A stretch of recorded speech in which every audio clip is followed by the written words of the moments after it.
بسم الله الرحمن الرحيم. الحمد لله والصلاة والسلام على رسول الله وعلى آله وصحبه ومن والاه أما بعد.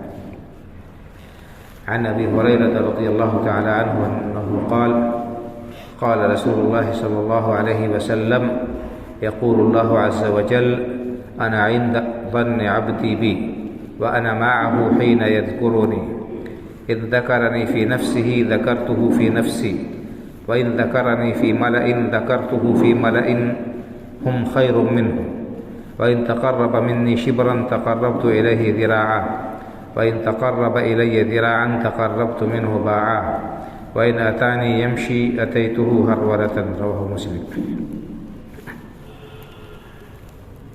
یہ حدیث آپ کے سامنے جو پڑھی گئی ہے بخاری مسلم دونوں کی ہے، اور اس کے پہلے جملے کی شرح کی گئی تھی پرسوں. اللہ کے رسول صلی اللہ علیہ وسلم نے فرمایا کہ اللہ تعالیٰ کا ارشاد ہے کہ انا عند ظن عبدی بی، میرا بندہ میرے ساتھ جیسا گمان رکھے گا میں اس کے ساتھ ویسا ہی معاملہ کروں گا. میں اپنے بندے کے میرے تعلق سے اس کا جو گمان ہے اس کے پاس ہوتا ہوں، یعنی میرا بندہ میرے تعلق سے جیسا گمان رکھے گا میں اس کے ساتھ ویسا ہی معاملہ کروں گا. تو انسان کو اللہ تعالیٰ سے حسن ظن رکھنا چاہیے، بدگمانی نہیں رکھنی چاہیے. اللہ رب العالمین کے سلسلے میں دل میں کسی قسم کی کوئی انسان کو غلط خیال نہیں ہونا چاہیے. ہمیشہ اللہ رب العالمین سے حسن ظن، بہتر گمان رکھنا چاہیے، اچھا گمان رکھنا چاہیے. اگر وہ آزمائش میں ہے تو بھی یہ سمجھے کہ اس کے ذریعے سے اللہ رب العالمین اس کے یا تو درجات بلند کرتا ہے یا پھر اس کے جو ہے خطاؤں کو معاف فرماتا ہے. اس کے لیے بہرحال یہ بہتر ہے. اس کے بعد فرمایا وَأَنَا مَعَهُ حِينَ يَذْكُرُنِي، بندہ مجھے یاد کرتا ہے تو میں اس کے پاس میں ہوتا ہوں. بندہ جب مجھے یاد کرتا ہے تو میں اس کے ساتھ ہوتا ہوں. اگر مجھے اپنے جی میں یاد کرتا ہے تو میں اسے اپنے جی میں یاد کرتا ہوں. وَإِذْ ذَكَرَنِي فِي مَلَئٍ ذَكَرْتُهُ فِي مَلَئٍ هُمْ خَيْرٌ مِّنْهُمْ، اور اگر بندہ کسی جماعت میں میرا ذکر کرتا ہے تو میں اس کا ذکر اس سے بہتر جماعت میں کرتا ہوں. تو اس کا مطلب یہ ہوا کہ انسان کے لیے بڑے اعزاز کی بات ہے کہ وہ اللہ رب العالمین کو یاد کرے. اللہ کا ذکر کرنے کی توفیق حاصل ہونا یہ بڑی سعادت کی اور خوشبختی کی بات ہے، اور یہ بڑے اعزاز کی بات ہے. بندہ اللہ رب العالمین کو جب یاد کرتا ہے تو ایسا نہیں ہے کہ اللہ رب العالمین اسے نظر انداز کر دے، اسے فراموش کر دے، بلکہ جس طرح سے اللہ رب العالمین کو بندہ یاد کرتا ہے اللہ اسے یاد کرتا ہے اور اس پر اسے بہترین بدلہ بھی دے گا. اگر اللہ تعالیٰ کو تنہائی میں اکیلا یاد کرتا ہے تو اللہ تعالیٰ اسے اکیلا یاد کرتا ہے، یعنی اس کو اللہ رب العالمین اس کی دعا کو سنتا ہے اور اس کی دعا سن کر اس پر اسے اجر و ثواب سے نوازے گا. اور اسی طرح سے بندہ اگر جماعت میں اللہ کا ذکر کرتا ہے تو اللہ تعالیٰ اس سے بہتر جماعت میں، جس جماعت میں وہ تذکرہ کرتا ہے، ان کا اللہ اپنے بندوں کا تذکرہ کرتا ہے. تو یہ کتنے اعزاز کی بات ہے. ہم اور آپ اگر کسی بڑی ہستی کے مجلس میں ان کا ذکر آ جائے، وہ ہمیں یاد کرے تو خوش ہو جاتے ہیں کہ دیکھیے ہمیں فلاں نے یاد کیا، ہمارا ذکر کیا. یہ باعث اعزاز ہوتا ہے. اللہ رب العالمین جس بندے کا ذکر کرے وہ بھی ملائکہ مقربین میں اللہ کے قریب جو فرشتے ہوتے ہیں، یہ کتنے اعزاز کی بات ہے. لیکن ہم لوگ اس کو نہیں سمجھتے. دنیا میں اگر کسی کو کسی بڑی شخصیت سے کچھ تعلق ہو جاتا ہے، کچھ پہچان ہو جاتی ہے اور اسے ابھی کبھی یاد کر لیتا ہے تو انسان اس کی وجہ سے فخر محسوس کرتا ہے، خوشی محسوس کرتا ہے اور اپنے آپ کو بڑا اونچا محسوس کرتا ہے. لیکن اللہ رب العالمین سے تعلق استوار کرنے میں اللہ جس کو یاد کرے، اللہ رب العالمین جس کا ذکر فرشتوں میں کرے، یہ اس کو انسان معمولی سمجھتا ہے یا اس کی اہمیت کو سمجھتا نہیں ہے. تو معلوم یہ ہوا کہ اللہ کا ذکر انسان کے لیے بہرحال بہتر ہے.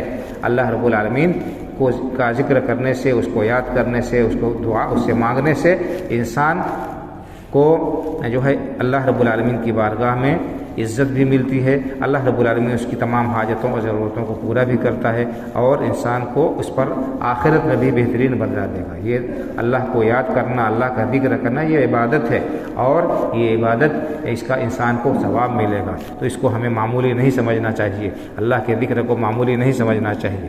تو ایک بات یہ ہوئی کہ اللہ کا ذکر کرنے سے انسان کو فائدہ دنیا اور آخرت دونوں جگہ حاصل ہوگا. اس کے بعد فرمایا وَإِن تَقَرَّبَ مِنِّي شِبْرًا تَقَرَّبْتُ إِلَيْهِ ذِرَاعًا، اگر بندہ مجھ سے ایک بالشت قریب ہوتا ہے تو میں ایک ہاتھ اس کے قریب ہوتا ہوں۔ وَإِن تَقَرَّبَ إِلَيَّ ذِرَاعًا تَقَرَّبْتُ مِنْهُ بَاعًا، اور اگر بندہ ایک ہاتھ مجھ سے میرے قریب ہوتا ہے تو میں اس سے جو ہے گز بھر قریب ہوتا ہوں۔ وَإِن أَتَانِي يَمْشِي أَتَيْتُهُ هَرْوَلَةً، اور اگر بندہ میرے پاس چلتے ہوئے آتا ہے تو میں اس کے پاس دوڑتے ہوئے آتا ہوں۔ تو یہ اللہ رب العالمین کی انسان کے ساتھ مہربانی، اس کے فضل و کرم اور اس کے اوپر انعام و احسان کا یہ تذکرہ ہے کہ اللہ رب العالمین اتنا عظیم ہے اور اپنے بندوں کے ساتھ اتنا مہربان ہے، اتنا شفیق ہے کہ اپنے بندوں کو جو اس کے قریب ہونا چاہتے ہیں ان کے قریب ہوتا ہے، ان سے اور قریب ہوتا ہے، ان کو اپنے قریب کرتا ہے اور ان کو اس پر اجر و ثواب سے نوازتا ہے۔ اس حدیث کے اندر اللہ تعالیٰ کی بعض صفات کا تذکرہ ہے۔ آپ نے پڑھا ہوگا طلباء نے کہ توحید کی 3 قسمیں ہیں، توحید ربوبیت اور توحید الوہیت اور توحید اسماء و صفات۔ توحید ربوبیت کا مطلب یہ ہے کہ انسان اللہ رب العالمین ہی کو خالق و مالک اور مدبر اور سب کچھ اس کائنات کا چلانے والا سمجھے، تو یہ توحید ربوبیت، اس کو تو سارے لوگ مانتے ہیں، اور صرف توحید ربوبیت کے ماننے سے آدمی مسلمان نہیں ہوتا ہے۔ توحید ربوبیت کا مطلب کیا ہوا کہ انسان اللہ رب العالمین ہی کو تمام کائنات کا خالق، مالک اور مدبر سمجھے، اور جو ہے اسی کو یہ سمجھے کہ وہی مارنے والا ہے، وہی جلانے والا ہے، وہی پیدا کرنے والا ہے، وہی روزی دینے والا ہے، تمام کائنات کے نظام چلانے والا ہے، وہی ہے۔ یہ توحید ربوبیت کہلاتا ہے، اور اس توحید کے اقرار سے انسان مسلمان نہیں ہوگا، کافی نہیں ہوگا اس کے لیے، بلکہ اس کے بعد توحید الوہیت ہے، یعنی عبادت کی ہر چھوٹی بڑی قسم کو صرف اور صرف اللہ رب العالمین کے لیے خاص کیا جائے، تو یہ ضروری ہے توحید الوہیت۔ اور اسی سلسلے میں انبیاء کرام علیہ السلام کا ان کی قوموں سے اختلاف تھا۔ قومیں ان کی اللہ کے علاوہ دوسروں کو بھی حاجت روا اور مشکل کشا سمجھتے تھے، اور ان کے سامنے سجدہ ریز ہوتے تھے، عبادت کے مختلف مراسم ان کے سامنے ادا کرتے تھے، ان کے لیے ادا کرتے تھے، یہ تو اس توحید الوہیت کو نہیں مانتے تھے۔ اس کے اقرار کے بغیر آدمی مسلمان نہیں ہو سکتا ہے۔ یہ ہر قسم کی عبادت کا مستحق صرف اور صرف اللہ رب العالمین کو ہی سمجھا جائے، یہ توحید الوہیت ہوئی، اور اس کے علاوہ کسی کے لیے عبادت کی کوئی بھی چھوٹی سے چھوٹی بھی چیز نہ ادا کی جائے، نہ انجام دی جائے۔ اور تیسرے ہے توحید اسماء و صفات، یعنی قرآن کریم میں اللہ رب العالمین نے اپنے بہت سارے نام ذکر کیے ہیں، بہت ساری صفات بیان کی ہیں۔ اسی طرح سے اللہ کے رسول صلی اللہ علیہ وسلم نے اللہ تعالیٰ کے بہت سارے نام اور اللہ تعالیٰ کی صفات بیان کی ہیں۔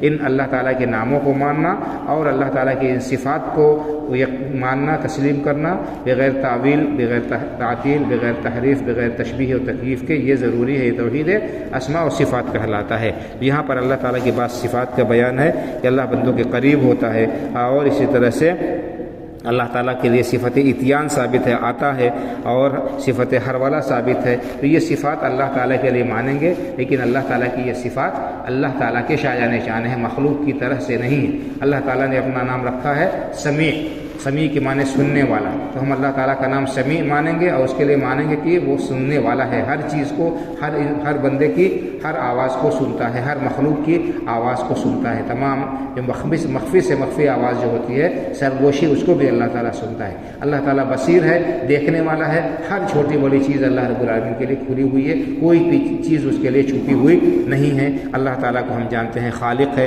پیدا کرنے والا ہے، رازق ہے، روزی دینے والا ہے، روزی دینا اس کی صفت ہے۔ اللہ تعالیٰ ہی مارتا ہے اور جلاتا ہے، تو احیاء اور اماتہ اس کی صفت ہے۔ ان تمام صفات کو ہم مانیں اور اسی کے لیے جو ہے اس کے جس طرح اس کے شایع نشان ہے اس پر ایمان رکھے، یہ ضروری ہے۔ تو اس حدیث کے اندر اللہ تعالیٰ کے بعض صفات کا بھی تذکرہ ہے، صفات فعلیہ، ان کو ہم مانیں، ان پر ایمان رکھیں۔ ان کی تعویل کرنا، ان کا انکار کرنا، ان کے معنی کو پھیرنا، ان کے اصلی معنی سے دوسرے معنی کی طرف، یہ جائز اور درست نہیں ہے۔ تو یہ اللہ تعالیٰ کی بعض صفات کا تذکرہ ہے۔ ہمیں چاہیے کہ ہم اللہ رب العالمین کی ان نعمتوں کو سمجھیں اور اللہ رب العالمین کا کثرت سے ذکر کر کے اللہ رب العالمین کا قرب ڈھونڈیں، اللہ رب العالمین کی قربت تلاش کریں، اور دنیا اور آخرت کی بھلائیاں اپنے دامن میں ہم سمیٹ لیں۔ اللہ تعالیٰ سے دعا ہے کہ اللہ تعالیٰ ہمیں اپنا زیادہ سے زیادہ ذکر کرنے کی اور یاد کرنے کی توفیق عطا فرمائے، اور اللہ رب العالمین ہمیں اپنے مقرب بندوں میں شامل کر لے، جن کا تذکرہ وہ ملائکہ مقربین میں کرتا ہے، جن کی دعاؤں کو سنتا ہے، جن کی فریاد کو پورا کرتا ہے، اور جن کو اللہ تعالیٰ دنیا اور آخرت میں اپنے نعمتوں سے نوازے گا۔ اللہ تعالیٰ ان بندوں میں ہمیں شامل فرما لے، آمین۔ وآخر دعوانا الحمد للہ رب العالمین، وصلی اللہ علیہ محمد وعلی آلہ وصحبہ اجمعین، السلام علیکم ورحمۃ اللہ وبرکاتہ۔